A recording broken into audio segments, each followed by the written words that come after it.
السلام علیکم۔ آج ہم اس ویڈیو میں آپ کو بتائیں گے کہ مور اور سانپ کو اللہ تعالیٰ نے جنت سے کیوں نکالا۔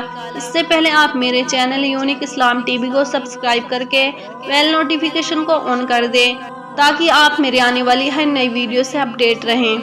مور جتنا اب خوبصورت ہے اس سے کہیں زیادہ جنت میں خوبصورت تھا۔ مور کی خوبصورتی پر سبھی پرندے فدا تھے، لیکن ان سب خوبیوں کے باوجود مور سے ایسے کون سی خطا ہو گئی جس سے اللہ تبارک و تعالیٰ نے مور کو جنت سے نکال دیا۔ اللہ پاک نے جب حضرت آدم علیہ السلام اور حضرت حوا کو پیدا فرمایا، اس کے بعد ان کو جنت میں بھیج دیا۔ وہ دونوں جنت میں بہت ہی پرسکون رہتے تھے، بہت ہی زیادہ میوے پھل کھایا کرتے تھے، لیکن ایک اناج جس کو کھانے سے اللہ پاک نے انہیں منع فرمایا اور وہ اناج گندم تھا۔ چونکہ شیطان حضرت آدم علیہ السلام کی وجہ سے جنت سے نکالا جا چکا تھا، اس وجہ سے شیطان کی حضرت آدم علیہ السلام سے دشمنی ہو گئی تھی۔ شیطان یہ چاہتا تھا کہ وہ کسی بھی طرح حضرت آدم علیہ السلام کو جنت سے نکال دے اور ساتھ میں حضرت حوا کو بھی جنت سے نکال دے۔ جب شیطان کو یہ خبر ہوئی کہ حضرت آدم علیہ السلام کو تمام میوائے کھانے کی اجازت ہے لیکن گندم کھانے کی اجازت نہیں ہے، تو شیطان انتقام کی آگ دل میں لیے جنت کے دروازے کے پاس بیٹھ گیا اور 300 سال تک وہاں پر بیٹھا رہا تھا کہ کوئی جنت کے دروازے سے باہر آئے اور شیطان اس سے بات کر سکے۔ ایک دن اچانک سے مور جنت سے باہر آ گیا۔ شیطان اس کو دیکھ کر بہت خوش ہو گیا۔ شیطان نے پوچھا، اے خوبصورت پرندے تم کون ہو؟ مور بولا، میں مور ہوں، اب تم اپنی تعریف بتاؤ۔ شیطان نے جواب دیا کہ میں عالم غیوبی کا ایک فرشتہ ہوں، میں اللہ کی عبادت سے ایک پل بھی غافل نہیں ہوں، میں چاہتا ہوں کہ میں جنت میں جاؤں، وہاں کی نعمتوں کا اپنی آنکھوں سے مشاہدہ کروں۔ شیطان مور سے کہنے لگا کہ تم مجھے جنت کے اندر لے جاؤ، میں تمہیں 3 ایسی بات بتاؤں گا جس سے تمہیں آباد زندگی حاصل ہو جائے گی، تمہیں بڑھاپا اور بیماری نہیں آئے گی، تم ہمیشہ جنت میں ہی رہو گے۔ شیطان کی یہ بات سن کر مور شیطان سے کہنے لگا کہ ایک سانپ میرا دوست ہے، وہ شاید تمہاری مدد کر سکے۔ یہ کہہ کر مور سانپ کے پاس آیا، اس کو ساری بات بتائی۔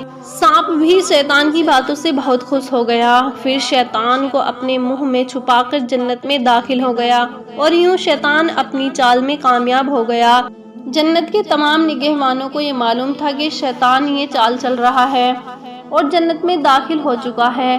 فرشتے شیطان کو جنت سے نکالنے لگے، تبھی اللہ پاک کا حکم ہوا کہ اس کو ابھی جنت میں ہی رہنے دیا جائے۔ وہ فرشتے اللہ پاک کے حکم سے رک گئے، شاید یہ حضرت آدم علیہ السلام کا امتحان تھا۔ شیطان حضرت آدم علیہ السلام اور حضرت حوا کے پاس جا کر اپنی محبت کا اظہار کرنے لگا۔